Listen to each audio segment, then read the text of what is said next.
Good morning বন্ধুরা, কেমন আছো? আশা করছি ভালোই আছো। আমিও ভালো আছি। আজকে নতুন একটা ব্লগ নিয়ে চলে আসলাম। ব্লগ বলতে পারো, রেসিপি বলতে পারো, নিজের আনন্দটা তোমাদের সাথে শেয়ার করব সেটাও বলতে পারো, তো যেটা তোমরা বলতে পারো।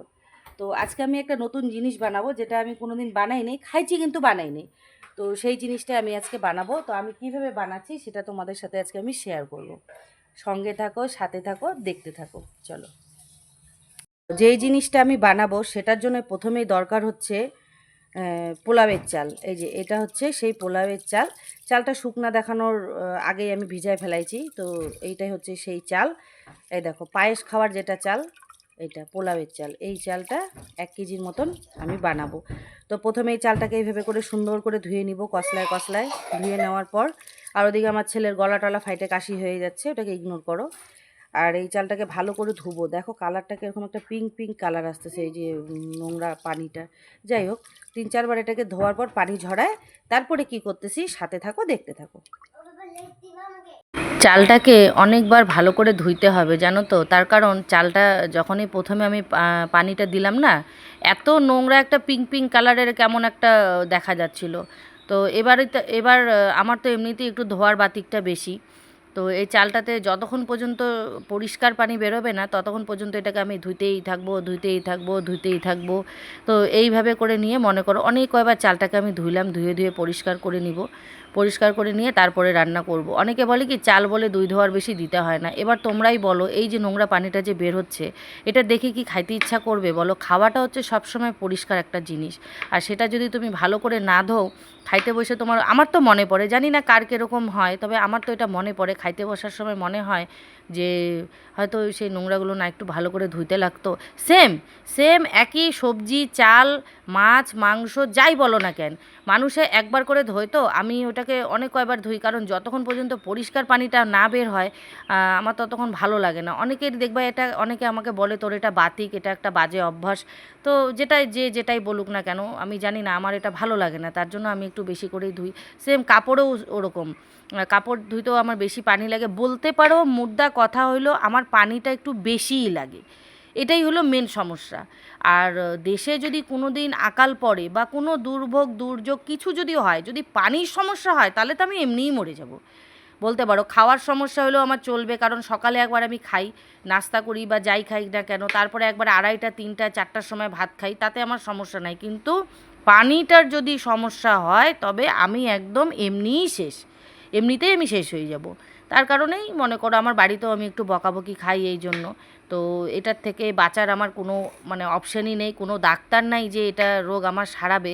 তো এইভাবে করেই কাজকর্ম করি। তো এইভাবে করেই দেখো, তোমাদের সাথে কথা বলতে বলতে চালটা কিন্তু খেয়াল করো তোমরা, অনেকবার কিন্তু আমি ধুয়ে নিলাম, অবশেষে সেই পরিষ্কার পানিটা বের করেই আমি দমটা নিলাম। আর এইবার দেখো রান্না করার পালা চলে আসলো। তো এখানে কড়াইয়ের মধ্যে আমি ঘি দিলাম, ঘি দিয়ে তার মধ্যে একটু হলুদ দিয়ে দিলাম। ঘি আর হলুদটাকে গরম করে নিতে হবে। গরম করে নিয়ে তারপরে ওর মধ্যে এই কাজু বাদাম কিশমিশ যেগুলো আছে সেগুলোকে আমি ধুয়ে নিয়েছি পরিষ্কার করে, ধুয়ে নিয়ে পানি ঝরায় রাখছি, সেটাকে ভাজতে হবে। এখানে দেখো কড়াইতে ঘি আর হলুদটা গরম করে নিলাম, গরম করে নিয়ে এভাবে চালের মধ্যে আমি দিয়ে দিলাম। আর এটাকে এখন আমি মাখবো। তার আগে এখানে আরও কিছু জিনিস দিতে হবে।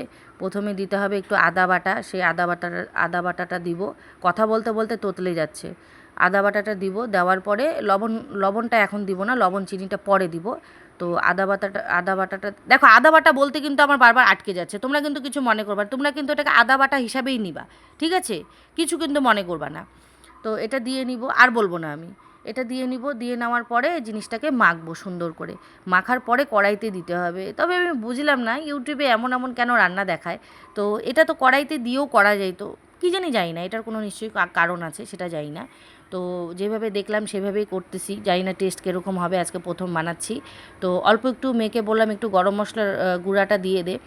তো মেয়েকে বলার সাথে সাথে মেয়ে নিয়ে চলে আসলো গরম মশলার গুঁড়া, আর আমি এই গরম মশলার গুঁড়াটাই বেশিরভাগ ব্যবহার করি। তো এবার সুন্দর করে জিনিসটাকে ম্যারিনেট করব, হাত দিয়ে সুন্দর করে মাখবো জিনিসটাকে। মাখার পরে তারপরে জিনিসটাকে কড়াইতে দিতে হবে। এদিকে কড়াইতে তেল গরম হচ্ছে, তেলের সাথে অল্প একটু ঘি মিশাই দিছি।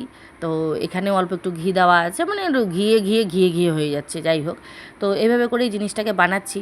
তবে হ্যাঁ, তোমাদেরকে একটা কথা আমি বলি, দেখো আমি তো রান্নাটা ইউটিউব দেখে করলাম, তো এটা কি সত্যি এরকমভাবেই বানায়, তো নাকি অন্য রকমভাবে বানানো যায়? যদি অন্য রকমভাবে বানানো যায় এর থেকে আরও ভালো টেস্ট হয়, তো তোমরা কিন্তু আমাকে একটু কমেন্ট করে বলবে, হ্যাঁ, যে এটা কি এইভাবেই বানায় না আরও অন্য রকমভাবেও বানায়। আমি তো মোবাইল দেখে বানাচ্ছি, মোবাইল জিন্দাবাদ, মানে ইউটিউব জিন্দাবাদ। তো এইভাবে করেই আমি বানাচ্ছি, জানি না কীরকম হবে, খায়ে দেখি তারপরে বুঝতে পারবো।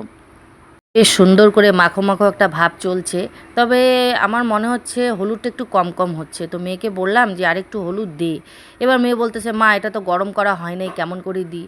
আমি বললাম, কী জানি বাবা, এটার জন্য আবার কি কোনো গন্ধ টন্ধ করবে সেটা তো বুঝতে পারতেছি না। হ্যাঁ, যাই হোক, দিলাম না। তো কড়াইটা এখানে তেলটা গরম করে নিলাম, গরম করে ঘি তেল একসাথে দেওয়া আছে এখানে, তো ওর মধ্যে একটু গরম মশলা আর তেজপাতা শুকনো লঙ্কা দিয়ে দিলাম, তারপরে দিয়ে দিলাম কাজু কিশমিশগুলো। ঠিক আছে, কাজু কিশমিশগুলোকে সুন্দর করে একটু ভাজে নিব, হালকা হালকা লাল লাল করে ভাজে নিব, হালকা হালকা লাল লাল করে ভাজার পরে তারপরে যখন দেখব এটা ভাজা ভাজা হয়ে গেল, একটু হালকা হালকা লাল লাল হয়ে গেল, এবার এখানে লাল লাল করে ভাজা হয়ে গেল। ভাজা হয়ে যাওয়ার পরে এই যে চালটা যেটা মাইখে রাখছিলাম আমি, সেটা এখানে দিয়ে দিলাম। তো এখানে আমি কি বলবো, 3 পোয়ার মতন চাল বানাচ্ছি।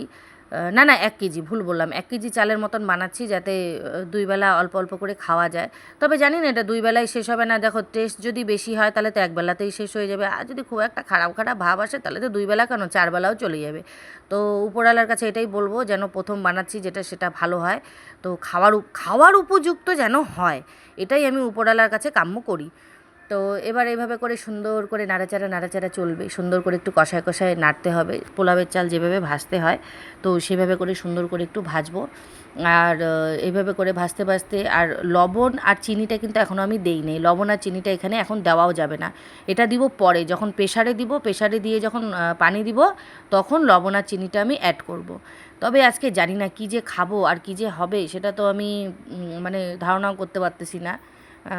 খাওয়ার জন্য খুব এক্সাইটেড হয়ে আছি, কিন্তু জিনিসটা কীরকম হবে এটা নিয়েও একটা চিন্তাভাবনার মধ্যে আছে। সকাল সকাল বরকে দিয়ে গেলে আমি আনাইলাম, আর এগুলা যদি ঠিকঠাক না হয়, খাওয়া যদি না যায়, তাহলে তো কিছু বলবে না, খাইয়ে নিবে, ওই একটা কথাই বলবে, কেমন জানি লাগলো। তো এই কথাটা শোনার পর এবার চিন্তা করো, এত কষ্ট করে রান্না করার পর যদি এই কথাটা শুনতে হয়, তাহলে স্বাভাবিক সবারই খারাপ লাগবে। তো বাদ দাও, এবার চলে আসলাম প্রেশারে এটা দেওয়ার জন্য। সুন্দর করে ভাইজে নেওয়ার পর প্রেশারে এটা দিচ্ছি। আর ভাইবো না যে মগ দিয়ে আমি আন্দাজি পানি দিচ্ছি, না, এটাও কিন্তু একটা মাপ হিসাবে আমি পানি দিচ্ছি, যেটার মাপে পানি দিতে হবে সেই মাপেই আমি পানিটা দিচ্ছি, পানিটা আমি গরম দিচ্ছি। পোলাওয়ে নাকি গরম পানি দিলে বেশি ভালো হয়, তবে জানি না, পানি তো পানিই হয়। তো এইভাবে করে আমি গরম পানিটা মাইপে আমি দিয়ে দিব, দেওয়ার পরে প্রায় একটা থেকে 2টা সিটি আমি দিব, দিয়ে তারপর নামাবো। নামানোর পরে তোমাদেরকে আমি দেখাচ্ছি জিনিসটা কেমন হলো খেতে।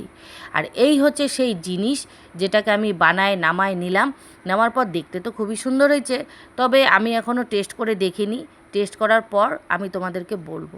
কিন্তু মেয়ে খাচ্ছে, মেয়ে আমাকে বলতেছে, মা খুব সুন্দর হয়েছে কিন্তু খাইতে। তবে জানি না, খাইতে পারলেই হলো। দেখো, প্রথম বানাচ্ছি, যদি কোনো 19-20 হয় সেটা মনটা খারাপ হয়ে যাবে বলো।